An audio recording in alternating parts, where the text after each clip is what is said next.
Thank you for coming today.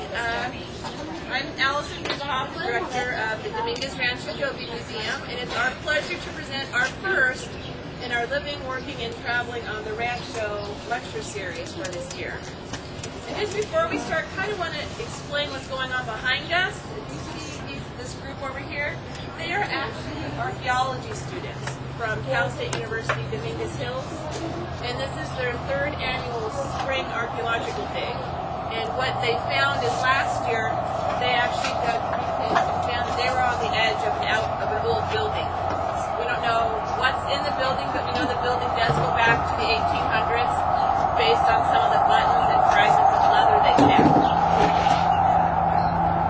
So they are continuing the dig, and if you'd like, they're always open to questions. So after the talk, if you want to ask them any questions and find out what they're finding, this is their second dig, and they'll be here for 10 weeks every Saturday digging. So that's what we have going on in the background. It's not an exhibit, it's an actual class. We don't keep them here year-round. So now I want to get started, and I want to introduce you guys to Joe Lopez over here. He's our speaker today. He's going to be talking to you about the Vaquero experience on the Rancho San Pedro. So let's give him a round of applause.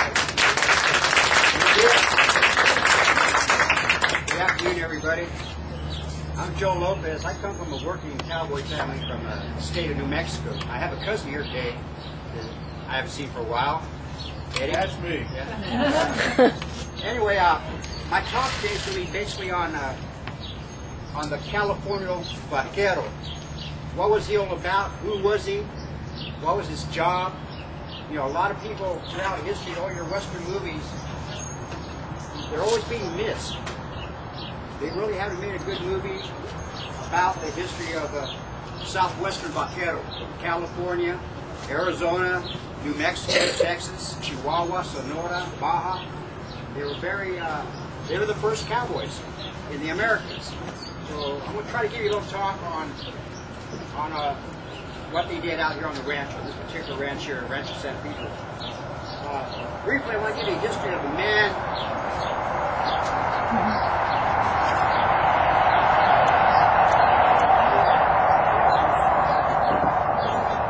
The original owner that found the rancho his name was Don Juan Jose Dominguez. He was a Spanish soldier that came up with the Portola expedition in 1769. They founded the Presidio in the old town of San Diego. The first cattle drive into Southern California was on May 14, 1769. They had about 300 head of Criollo cattle. They were what they call the common cattle of the land. They were a mixed breed. I hope you can hear me. You guys hear me pretty good? Yeah. The cattle came up into this area, Southern California from Baja.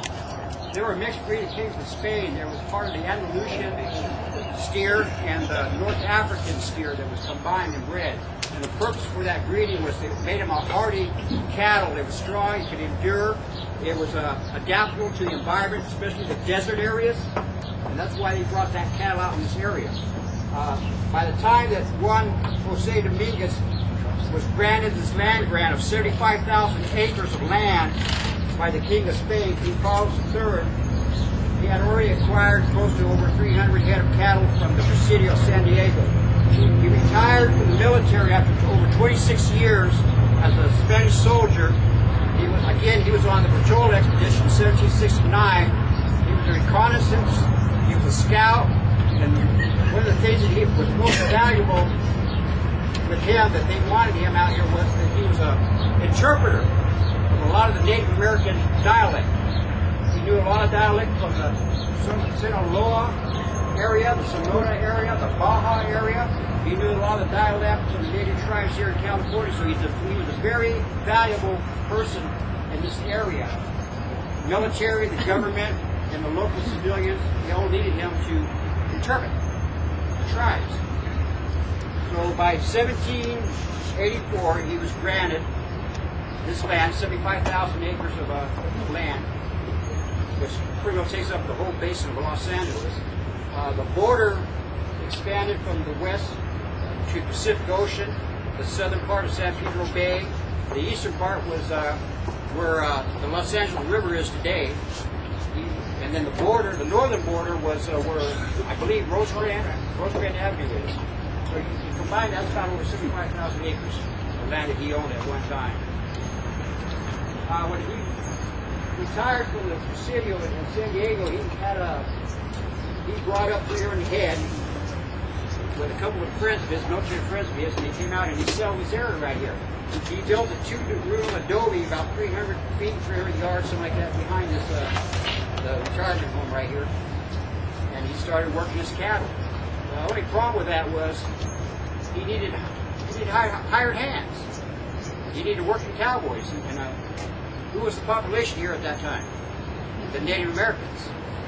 So the majority of your cowboys, your vaqueros, was working this ranch were Native American Indians. Juan Dominguez, he taught them how to break horses, how to train them, how to work the cattle, and they adapted to it. They loved it.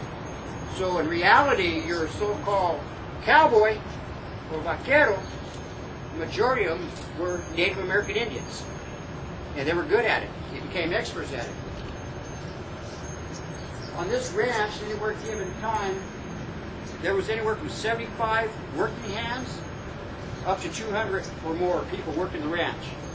That was the cowboys, the people who did the butchering, the skinning, the cooking. It was a community within a community. He had to support a lot of mouths. Of course, he had a lot of people to do that with, so it worked out pretty good. Let's get to the vaquero himself, his everyday life. He would start very early in the morning, anywhere by 4 or 5 o'clock in the morning, just get his mount, his horse ready. And a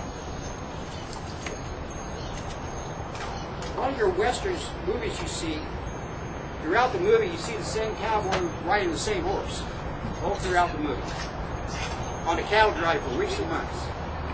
Well, on the ranch, every vaquero would have a string of horses. It could vary from 6 horses to a dozen. And throughout the day, when he was working the cattle, he'd ride that horse for maybe an hour or two and go back and exchange it for a fresh horse. And the last thing this guy wanted to do was injure his horse. A lot of people think that they were brutal to their animals. That's not the case. When that horse that he trained, that Indian that he trained, it took years to train a perfect working horse, a good roping horse. They would take what they call mañanas, many tomorrows. But they took their time, year after year, to get that horse just the way you want it. And by that time, a horse and a man bonds together.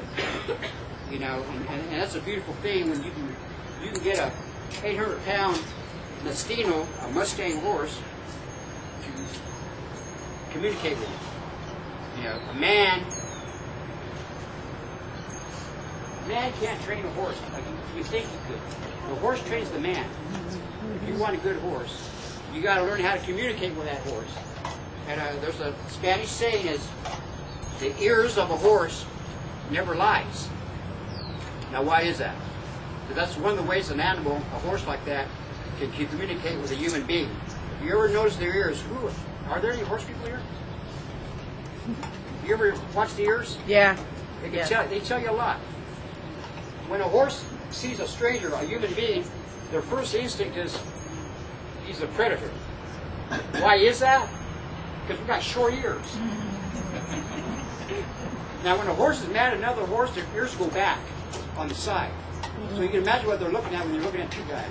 So this guy's mad or mean or something. I don't know about him. I'm going to be cautious about him. When the horse's ears are up, he's curious. He's paying attention to what's going around him the whole bit. If he's lazy or tired or sick, his ears droop. And the ears will tell you a lot. The ears of a horse never lies. Never has, never will. But this man had to learn to communicate with a horse. A bad-tempered man will never make a good-tempered horse. You had to learn the body language of the horse in order to have a good roping horse going with it.